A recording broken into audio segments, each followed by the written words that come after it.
الله الرحمن الرحيم الحمد لله رب العالمين والصلاة والسلام على أشرف المرسلين سيد الأولين والآخرين سيدنا وحبيبنا وشفيعنا ونبينا ومولانا محمد وعلى آله وصحبه أجمعين ورضي الله تبارك وتعالى عن قطب العارفين وإمام الصديقين مولانا أبو العباس أحمد بن محمد التجاني وخلفائه المهتدين وآل طريقته الفائزين الرابحين وجميع المسلمين آمين يا رب العالمين أما بعد.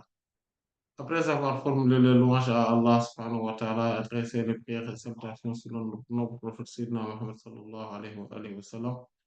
Donc, lors de la séance précédente, nous avions parlé, et donc c'est notre deuxième séance donc aujourd'hui, sur le chapitre donc, du lavage rituel, donc Bab al-Ghusl, donc du livre de la purification de Kitab al-Tahar. Et de notre rubrique, le fiqh allégé. Lors de la séance précédente, on a parlé donc des causes des grandes ablutions, c'est-à-dire que du lavage rituel. Et en parlant des causes, on a déjà parlé donc de ce qui est donc les causes réelles, donc c'est-à-dire les événements qui font que on a besoin donc de faire le lavage rituel. Mais quand on parle de cause aussi, on va parler aussi de ce dont on a besoin de réparer. C'est-à-dire que quand on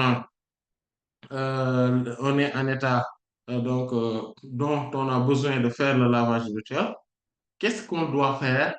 Qu'est-ce qu'on a besoin plutôt? Qu'est-ce qu'on a vraiment besoin de faire et qui oblige ou qui exige, qui implique donc le lavage rituel comme condition.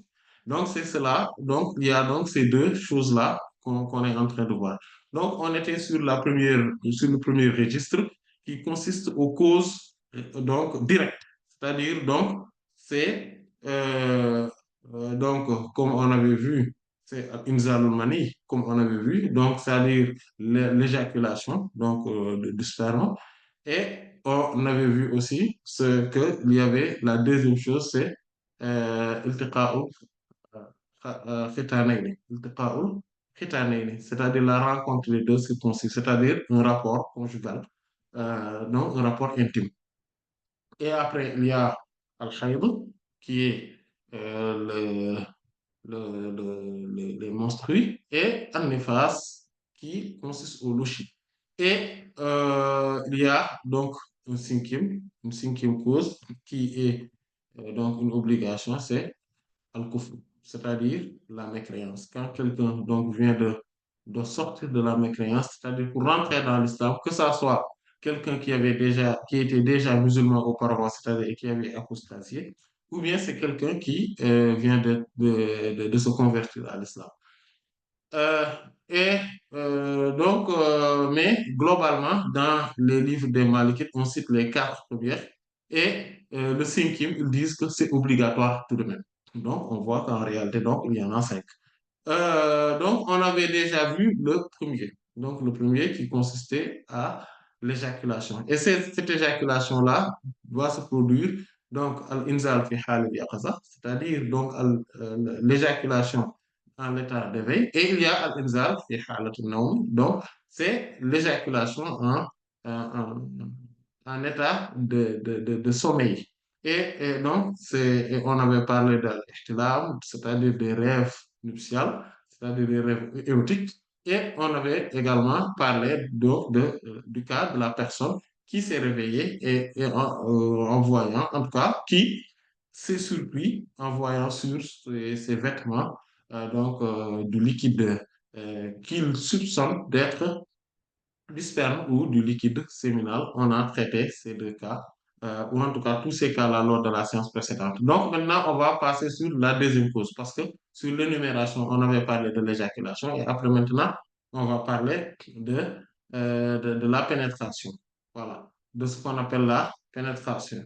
Sur ce point-là, c'est-à-dire Maribul Khashafa, donc qui est la pénétration, Maribul Khashafati fil Fardi, c'est-à-dire c'est l'introduction, ou en tout cas totale, voilà, donc du circoncis, donc de la partie circoncis de l'homme dans dans un organe génital, dans un organe génital, ou bien en tout cas dans un organe qui pourrait lui produire, qui pourrait faire que par plaisir, il pourrait éjaculer. Et donc, c'est de cela dont il s'agit. On va donc parler donc de la chose la plus globale, qui est la plus connue, c'est quand un homme a un rapport conjugal avec son épouse. D'ailleurs, qu'il euh, ait de l'éjaculation ou pas, c'est pareil. En fait, cela est une cause suffisante pour faire le lavage rituel. Et donc, en vertu, et ça, il y a l'ijma, c'est-à-dire il y a le consensus communautaire là-dessus, raconté par plus d'un parmi les savants, comme Al-Imam Ibn al-Munzir, rahimahullah ta'ala, et comme l'imam Al-Hafiz Ibn Hajar aussi, Ibn Arabi, etc., rahmatullah ala al-jami', et même d'autres, comme Imam An-Nawawi, etc.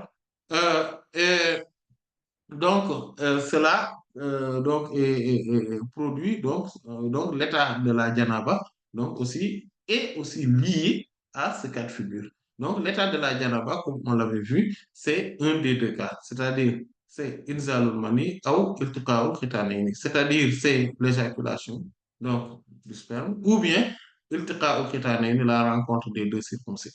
Et donc, par rapport à la rencontre des deux circoncis, on avait donc il y a le hadith de Sayyidina Abu Hurairah radiyallahu ta'ala anhu qui se trouve dans les Sahih, notamment dans le Sahih de l'imam Muslim rahimahullah ta'ala, où le prophète sallallahu alayhi wa sallam dit إذا جلس بين شعبها الأربعة ومس الختان الختان فقد وجب الغسل wa illam yunzil dans une version, wa illam yunzil.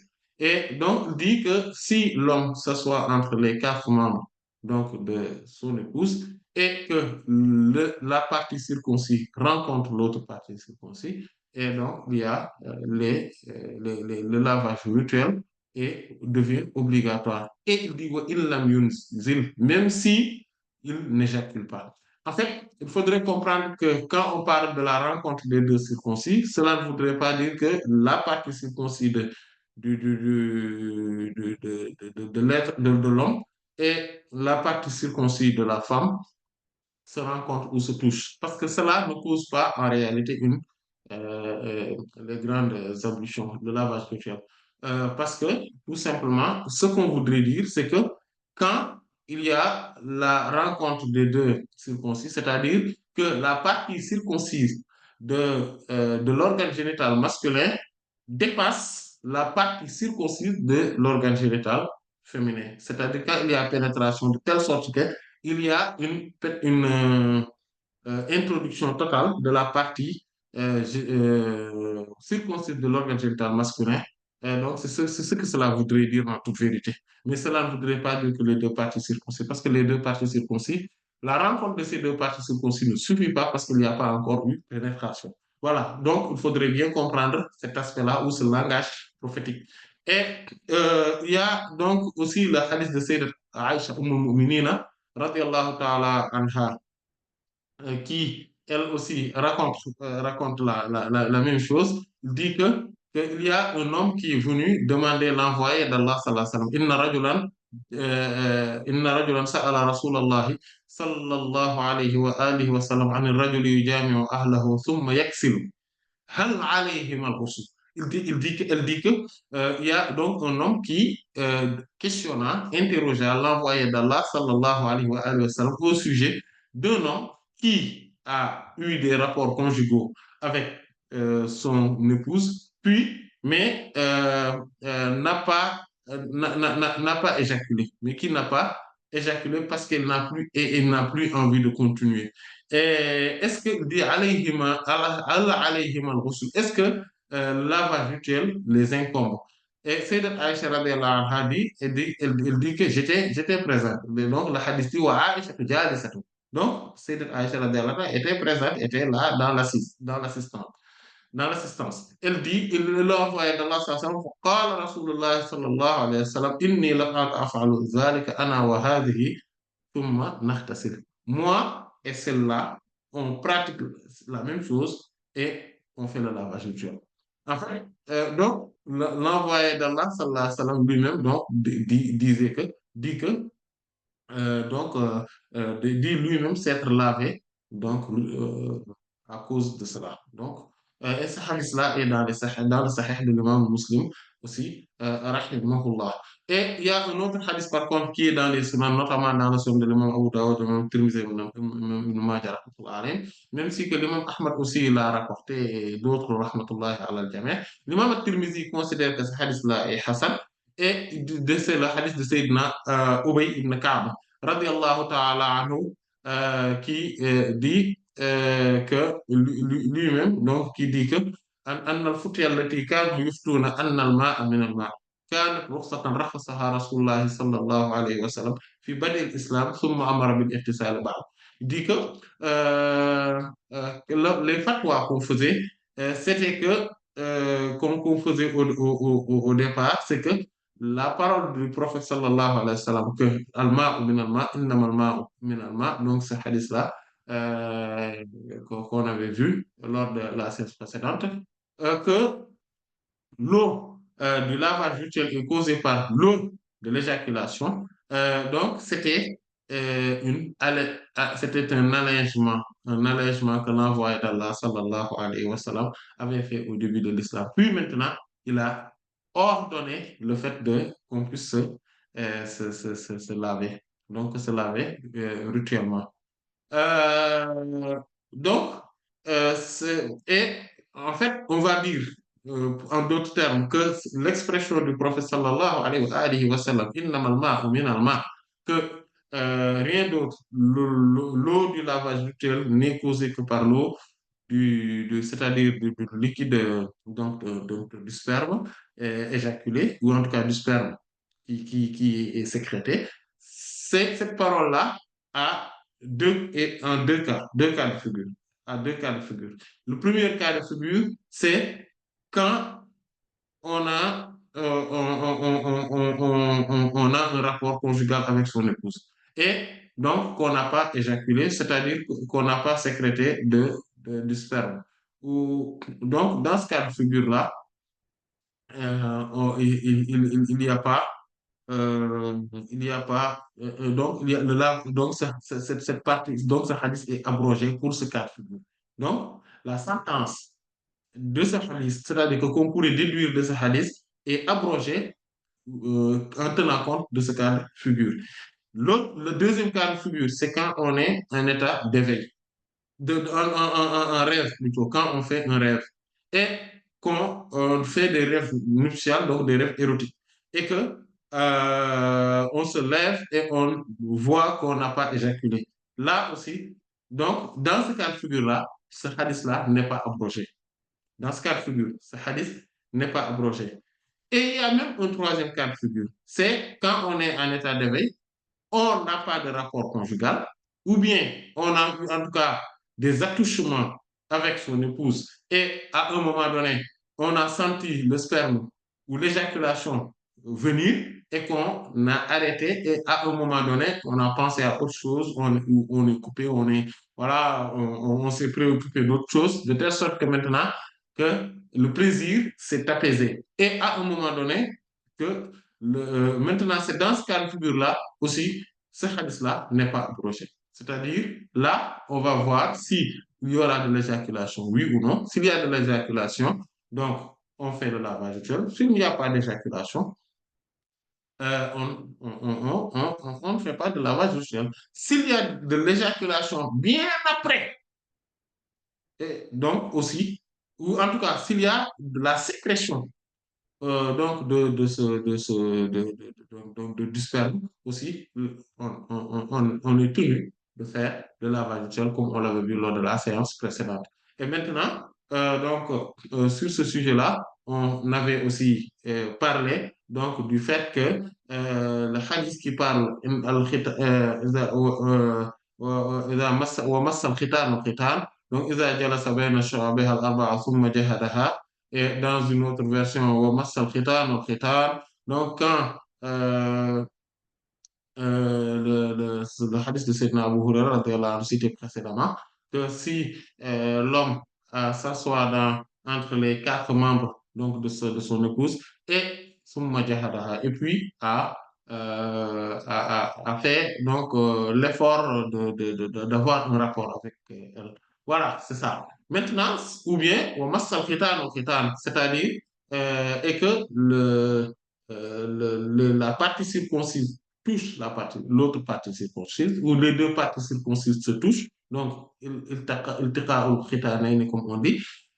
Donc, c'est dans ce cas de figure-là, si, donc on vient de voir que ce que cela voudrait dire, ou bien dans le hadith qui est aussi dans le Sahih de l'imam Muslim, c'est le Aïcha radhiyallahu anha, il dit إذا التقى الختانين فقد وجب الغسل. Si les deux parties circoncises se rencontrent,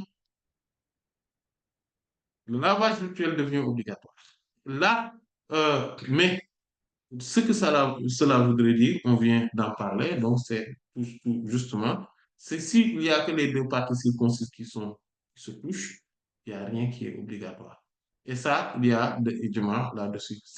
Donc, cette parole-là, c'est pour dire que la partie circoncise de l'organe génital masculin, en pénétrant dans l'organe génital féminin, a dépassé l'endroit, donc totalement l'endroit de la partie circoncise de l'organe génital féminin. Et que la rencontre de deux circoncis seulement ne cause pas en aucun cas de figure les, euh, le lavage rituel. Et ça, c'est un ijma qui a été rapporté par plus d'un parmi les savants, dont l'imam Abu Bakr ibn al-Arabi, rahimahullah, dans son Aridatul Ahwazi, l'imam ibn Qudamah al-Maqdisi aussi, rahimahullah ta'ala, dans al-Mughni, l'imam al-Nawawi, dans al-Majmu', et l'imam al-Shawkani aussi, rahmatullah alayhi, dans Naylul Awtar, et d'autres parmi les savants, rahmatullahi alal jami'.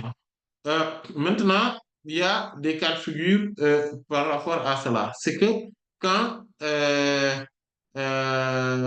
maintenant, en cas de sodomie, en cas de sodomisation, qu'est-ce qui se passe? C'est-à-dire que l'être humain a, ou donc un homme, a un rapport conjugal avec son épouse, mais au lieu donc de l'organe, donc de le faire par rapport donc à travers l'organe génital, il le fait par rapport à, euh, à l'organe qui sécrète les matières fétales.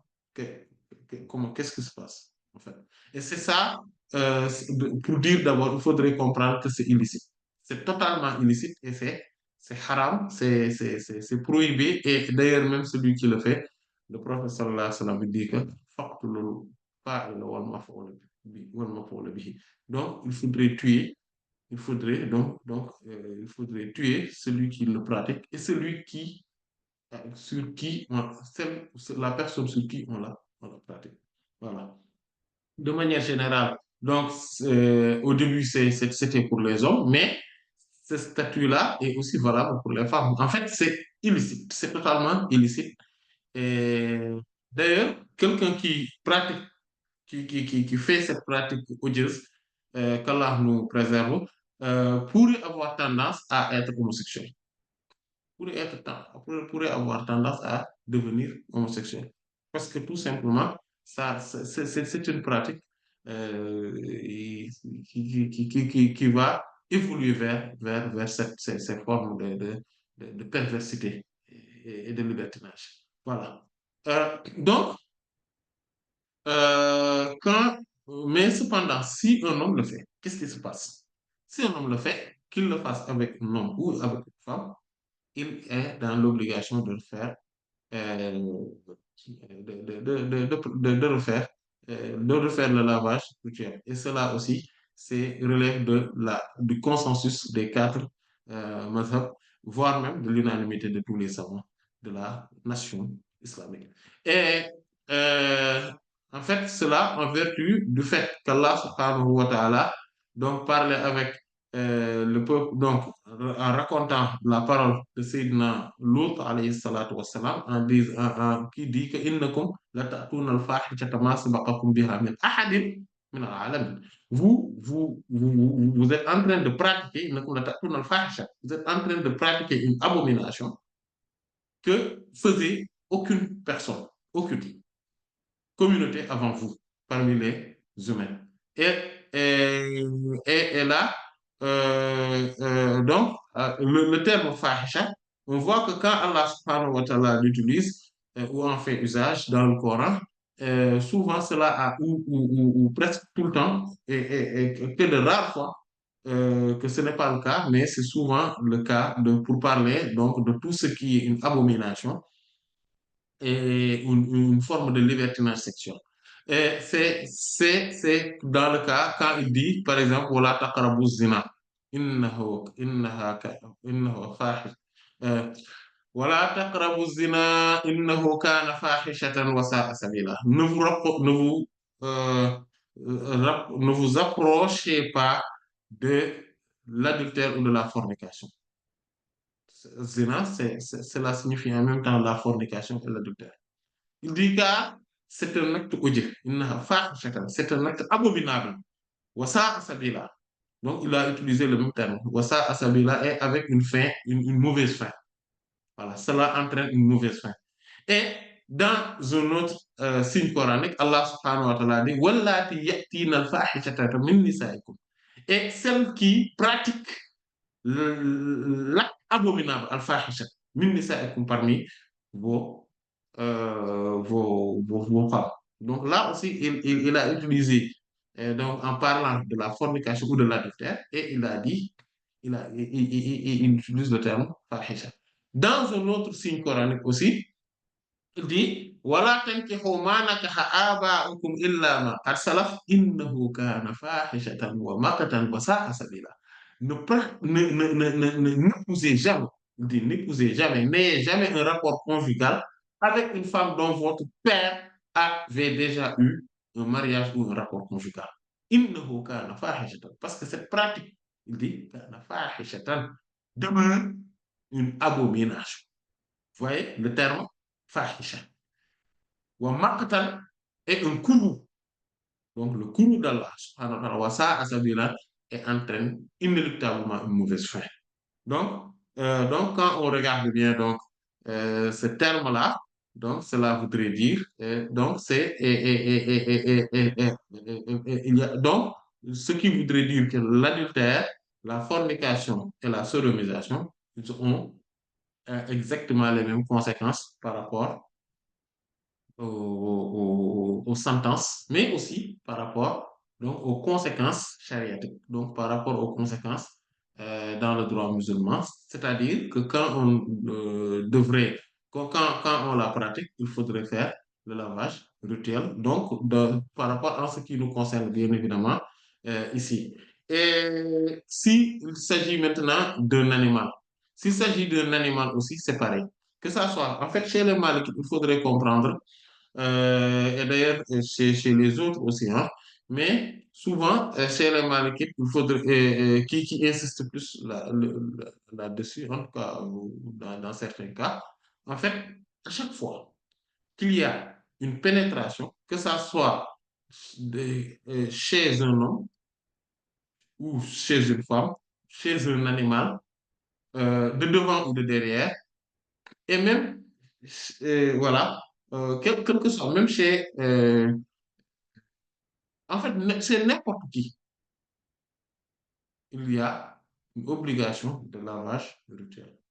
Cependant, si c'est un animal, les Malikites donnent une autre condition.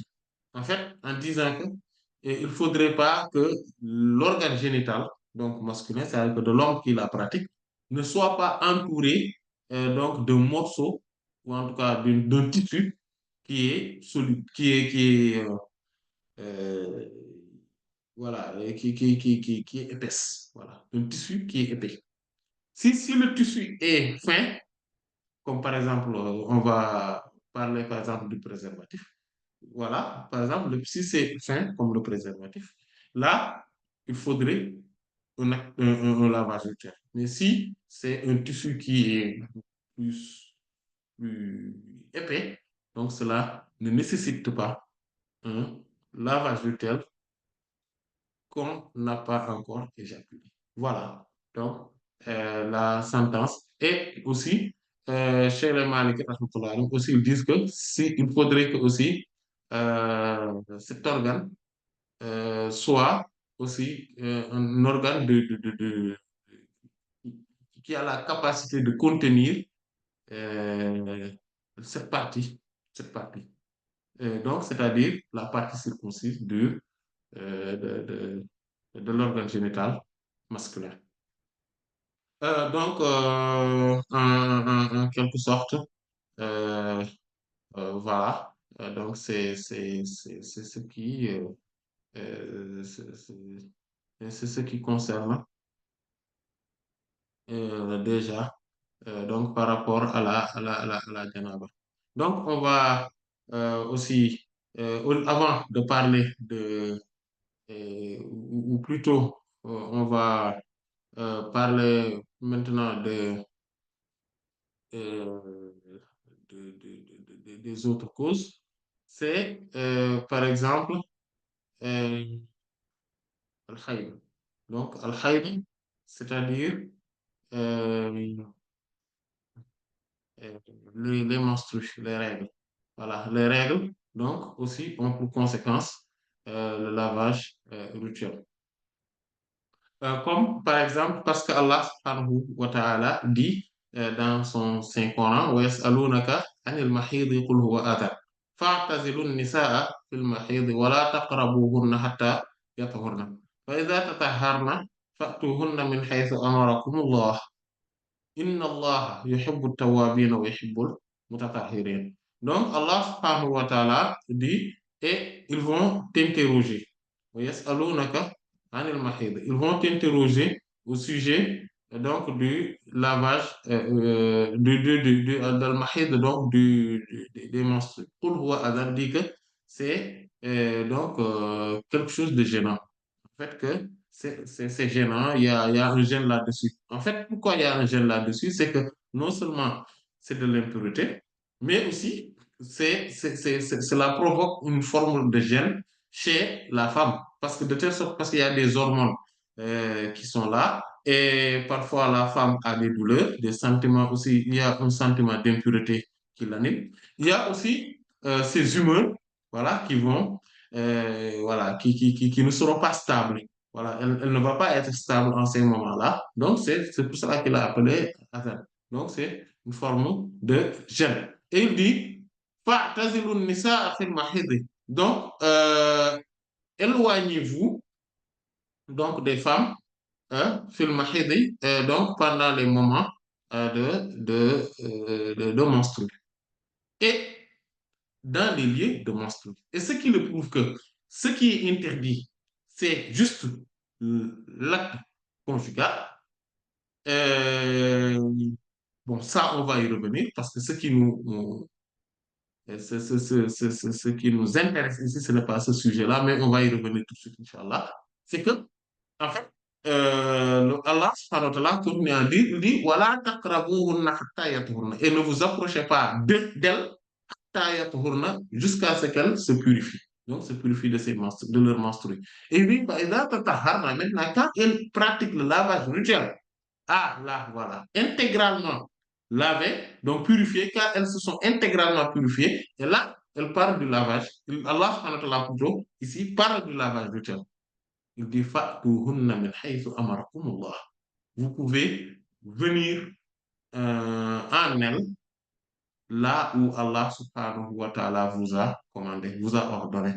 En fait, si vous regardez, donc là, on voit que quand Allah subhanahu wa ta'ala donc dit que il faudrait s'isoler, fa'tazilun nisaa fil mahid, isolez-vous des femmes lors donc fil mahid, donc al-mahid ici, c'est en même temps le nom de lieu et le nom de temps.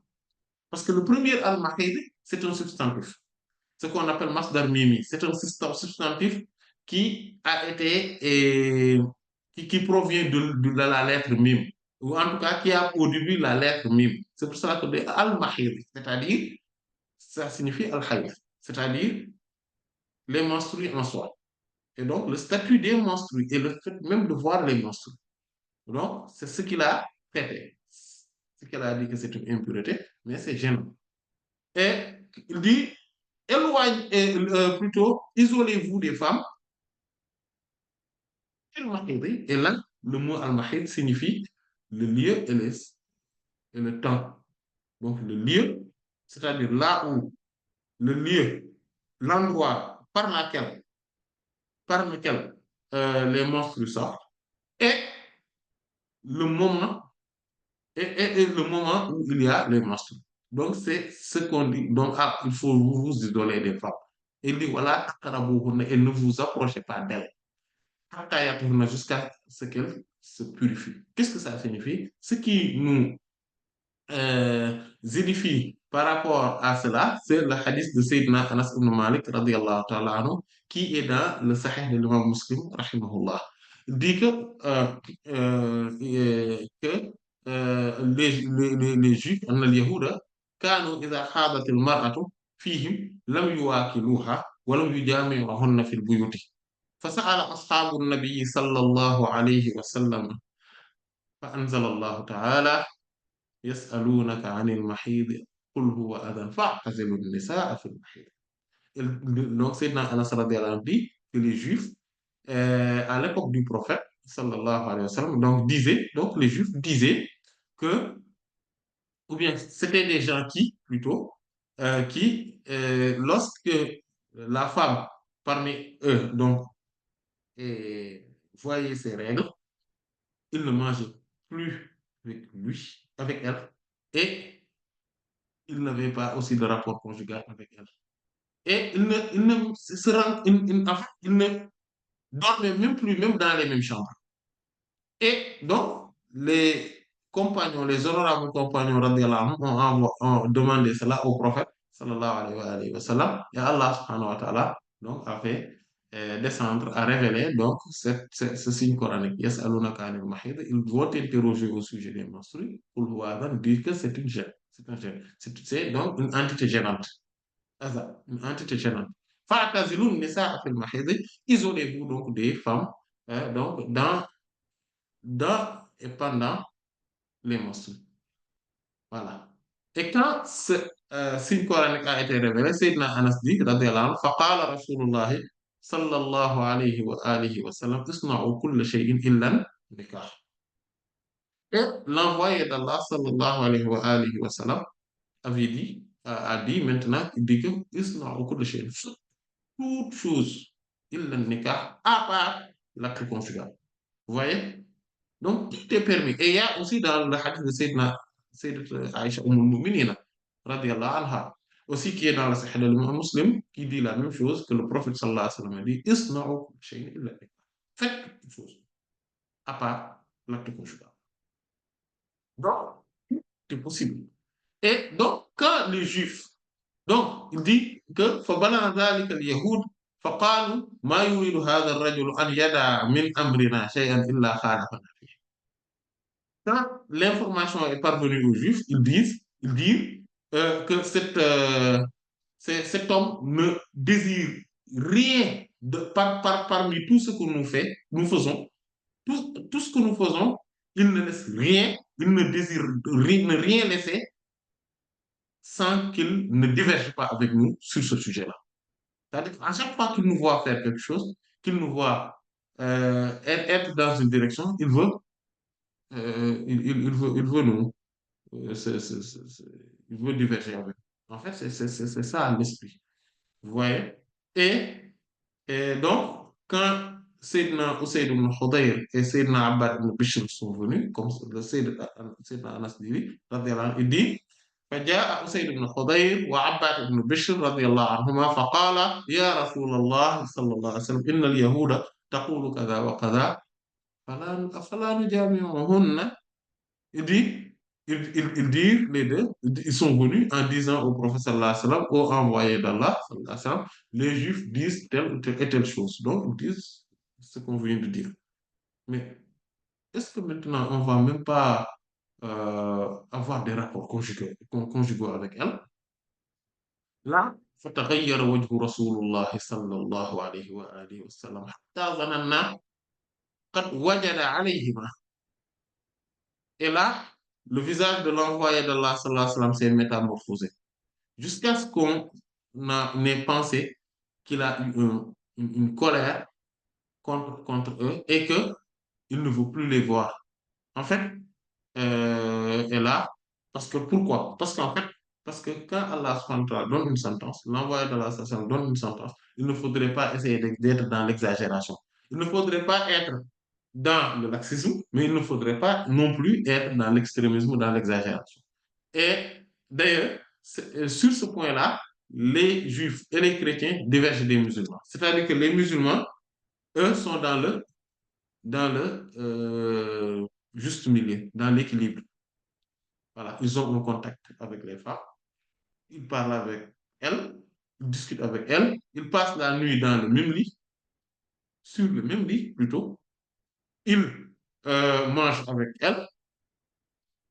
Et il y a qui, d'ailleurs, parfois j'entends certains dire oui, un repas qu'a cuisiné une femme qui voit ses règles, et ils parlent négativement par rapport à ça. Ils disent, je sais pas, des inepties, quoi. Et ça, cela ne se repose sur strictement rien du tout, à part sur des inepties, tout simplement. Voilà. En fait, c'est rien du tout. C'est pas vrai. Voilà. Et d'ailleurs, euh, comme Sayyidat Aïcha a dit, radiallahu anha, le prophète sallallahu alayhi wa sallam posait même sa tête sur sur ses cuisses. Alors qu'il dit que il posait sa tête sur mes cuisses alors que je voyais mes règles. Il buvait l'eau que je buvais et au même, c'est-à-dire que je buvais sur un verre et je lui donne le même verre avec le restant de l'eau et il prend, il dit, il plaçait sa bouche là où j'avais placé ma bouche, alors qu'il dit, alors que je voyais mes règles, ce moment-là. Mais quand elle était dans la mosquée, il faisait son i'tikaf, sa retraite spirituelle, il mettait donc sa tête en dehors de la mosquée et je lui peignais sa tête. Alors que je voyais mes règles. En fait, il y a rien qui, comme parfois, on le voit chez certaines femmes, oui, même pour le tapis de prière, oui, est-ce que tu peux me donner un tapis de prière? Ah, elle répond, ah, moi, j'ai pas, je vois mes règles, hein. Je ne suis pas pur. En fait, comme si c'était pour dire que j'étais impur. Cette impureté ne concerne pas le corps, ne concerne strictement rien, à part justement qu'elle voit les règles, c'est tout. On va en reparler bien évidemment, si, Inch'Allah, lorsqu'on arrivera par rapport donc, donc sur ce thème-là, Inch'Allah. Après cette partie-là, donc on va voir un autre sujet, c'est At-Tayammum. Voilà. Et après, juste, Inch'Allah, c'est-à-dire que les ablutions sèches. Et après, juste après, on va voir les règles et on va faire un grand exposé là-dessus. Inch'Allah, on va beaucoup s'étaler sur les règles et ce qui les concerne. Inch'Allah, ta'ala. Donc, pour continuer, et donc, l'envoyé d'Allah, sallallahu alayhi wa sallam, c'est pour cela qu'il avait établi cela. Mais il n'était, et il voulait qu'on respecte la loi d'Allah, subhanahu wa ta'ala, et on est dans le juste milieu. Les Juifs, eux, ne font rien avec elle. Les chrétiens, eux, vont jusqu'à faire des rapports conjugaux avec elle. Et les musulmans, l'islam, et donc, le mode de vie, donc, de l'équilibre et du juste milieu. Et donc, soit les deux, Sayyidina Abbad ibn Bishr et Sayyidina Usayd ibn Hudayr, radiallahu anhuma, en fait, d'ailleurs, se rencontrent très souvent dans les hadiths, voilà, radiallahu anhuma, et qui sont tels des jumeaux, ces deux sahaba, radiallahu anhum, ils faisaient partie des Ansar, radiallahu anhum ajma'in. Et donc, il dit, le professeur, donc, Sayyidina Anas radiallahu anhu dit, فَخَرَجَ فَاسْتَقْبَلَهُمَا هَدِيَّةٌ مِّن لَبَنٍ إلى النبي صلى الله عليه وسلم وعلى فأرسل في آثارهما فسقاهما فعرف أن لم يجد عليهما. Donc, dit que l'envoyé d'Allah sallallahu alayhi wa sallam, donc, et quand eux ils sortaient, parce qu'ils avaient peur sur le sort, tout ça, parce que quand même quelqu'un qui voit que le professeur est mécontent contre lui ne doit pas avoir l'esprit tranquille, hein. Et quand ils sont sortis, il y avait donc du lait qu'on avait amené comme cadeau au prophète sallallahu alayhi wa sallam, et le professeur sallam les a demandé qu'on les en donne. Et quand on les a donnés, ils se sont voilà, apaisés et ils ont su que le prophète sallallahu alayhi wa sallam n'était pas en colère contre eux. Et donc, en tout et pour tout, ce ayah-là, donc ce signe coranique, montre que quand une femme voit ses règles, elle a le devoir, après, après s'être purifié des règles, donc de purifier aussi la totalité de son corps, l'intégralité de son corps, c'est ce qu'il a dit. فَإِذَا تَطَهَّرْنَ. Donc c'est là où maintenant que ce serait possible maintenant tout ce qui lui a été interdit à cause donc de son état de menstru, donc voilà, donc des règles. Et les nifas aussi, un nifas c'est les lochis. Les lochis ont le même statut que les règles. D'ailleurs, même chez les Malikites, rahmatullah alayhim, même si les lochis sont dus en fait, sont d'un seul coup. C'est-à-dire que la femme a vu, a enfanté, ou en tout cas, ou a fait une fausse couche, etc. Et, et en tout cas, une interruption, volontaire ou involontaire d'ailleurs, donc de sa grossesse. Ou bien, voilà, où il a enfanté son enfant, voilà. Dans tous les cas de figure, euh, la femme doit faire le lavage rituel. Même si elle ne voit pas, même si elle n'a pas vu, c'est-à-dire que même si elle n'a pas eu de lochi, même si elle n'a pas eu de lochi, parce qu'ils se disent que pour la plupart du temps, de toute évidence, il y aura au minimum un liquide, ou en tout cas, euh, voilà, même l'enfant, quand il va sortir entaché quand même de quelque chose, d'un petit liquide, etc. Même si la femme n'a pas vu, c'est logique, hein, donnant naissance à cet enfant-là. Et donc, et donc ça, c'est l'écrasante majorité des cas. Et l'autre cas est extrêmement rare, de telle sorte qu'on ne va pas le comptabiliser dans des statuts juridiques. C'est ce qui fait que, donc, ils disent al-hukmu lil-ghalibi wan-nadiru la hukma lahu. Donc, ils font usage de cette règle, de cette qaïda, donc de usul fiqh qui dit que al-hukmu lil-ghalib. Donc, c'est-à-dire, la sentence, le statut juridique concerne la les cas majoritaires. Et les cas exceptionnels, rarissimes, n'ont pas d'importance dans le statut juridique. En fait, quand il y a une loi, une règle, en fait, on ne tient pas en compte les cas qui sont rarissimes. Voilà, les cas rares. On les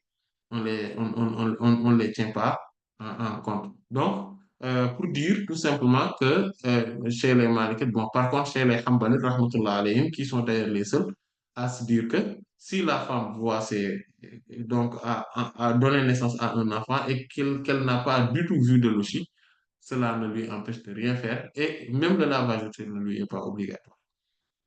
Mais cela est différent donc de l'avis donc des Malikites, rahmatullah alayhim, comme on vient de le voir. Maintenant, on voit qu'il y a plusieurs causes donc de lavage euh, de lavage euh, rituel. Ils y ajoutent donc les malikites, rahmatullah alayhim. Ils ajoutent souvent un autre cas de figure, c'est ce qu'on appelle euh, une femme un homme qui se repent. Voilà. Donc, soit il était devenu musulman ou il s'est converti à l'islam. Donc, At-Ta'ibu min al-kufr. Donc, celui qui s'est repenti donc de la mécréance. Voilà. Qu'il était apostasié auparavant ou pas, c'est pareil.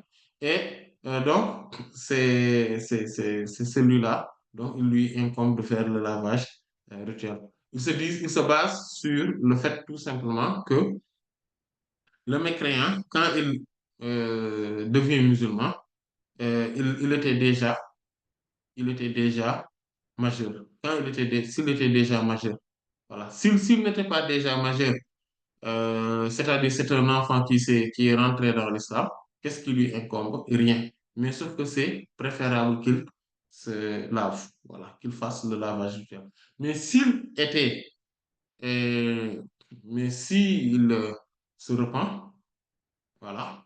Ou bien il s'est converti à l'islam alors qu'il était déjà majeur. Il était déjà majeur. Donc, sûrement, il a fait des rêves érotiques ou bien qu'il a eu des rapports conjugaux avant, etc. En fait, euh, c'est rare qu'il soit dans un cas de figure où cela ne lui est jamais arrivé de devoir faire le lavage rituel. Donc, le lavage rituel lui incombe à partir de ce moment-là. Donc, à cause de cela. Maintenant, et comme tout à l'heure, on vient de le voir, c'est que le statut incombe al-ghalib, c'est-à-dire les cas majoritaires. Voilà. Parce que l'autre cas, c'est un cas rarissime qu'un homme grandit, étant majeur, ayant dépassé ou atteint l'âge de la puberté, et qui n'a jamais eu de raison pour avoir un lavage rituel. Voilà. Ça, c'est rare, donc on ne le comptabilise pas. D'autant plus qu'il y a un hadith de Sayyidina Qays ibn Asim, radiallahu ta'ala anhu, qui est dans le sunan, notamment dans le sunan de l'imam Tirmidhi et de l'imam An-Nasa'i, rahmatullah alayhi. L'imam Ahmad l'a rapporté. Bon, l'imam At-Tirmidhi considère que ce hadith-là est Hassan, comme aussi l'imam An-Nawawi dans Al-Majmu' considère que le hadith est Hassan, où il dit, Sayyidina Qays ibn Asim, radiallahu ta'ala anhu, dit qu'annahu aslama fa amara an-nabiyyu sallallahu alayhi wa sallam an yaghtasila bima'in wa sidr, il s'est converti à l'islam et l'envoyé d'Allah sallallahu alayhi wa sallam donc avait ordonné donc qu'il se lave, donc qu'il fasse le lavage rituel avec de l'eau et avec du jujube, donc des feuilles de jujube. Euh, voilà. Donc euh, donc, cela montre ce lavage rituel-là, d'ailleurs, c'est pour ça que certains disent que cela montre que ce lavage rituel n'est pas obligatoire, mais le prophète sallallahu alayhi wa sallam a voulu tout simplement qu'il se lave euh, et donc qu'il fasse le lavage rituel d'abord, puis maintenant se lave encore avec de l'eau qui va encore purifier, donc avec une substance qui va encore purifier son corps. C'est ce que cela voudrait dire. D'ailleurs, eux, ils utilisent ce hadith-là, notamment les Malikites, rahmatullah alayhim, et d'ailleurs, c'est le cas des Hanafites et des Shafi'ites, rahmatullah alayhim, qui utilisent ce hadith pour dire que cela même est insistant. En fait, cela même est insistant. Plutôt les Malikites, plutôt, ou dans une certaine mesure,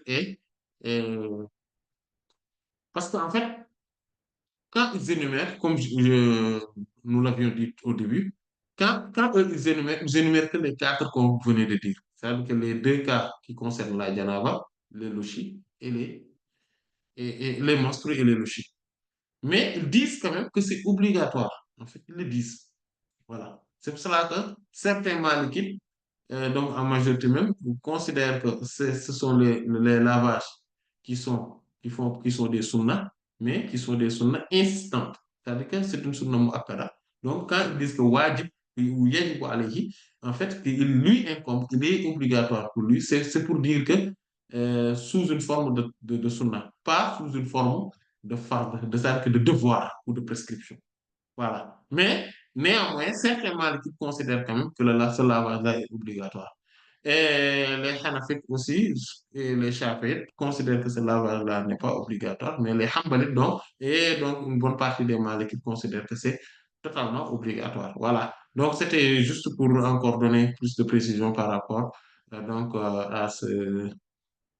euh, par rapport à ce sujet. Et, et donc, euh, il y a, la prochaine fois, Inch'Allah, Ta'ala, avant de continuer, on va parler donc de la multiplication des causes du lavage routier. C'est-à-dire que s'il y a plusieurs causes pour faire le lavage routier, qu'est-ce qu'il nous incombe? Voilà. Donc, Inch'Allah Ta'ala, on va se tenir là. Allah en sait davantage. Allah Ta'ala a'lam. Wa sallallahu ala sayyidina Muhammadin wa ala alihi wa sahbihi ajma'in. Subhana rabbika rabbil izzati amma yasifun wa salamun ala al mursalin walhamdulillah.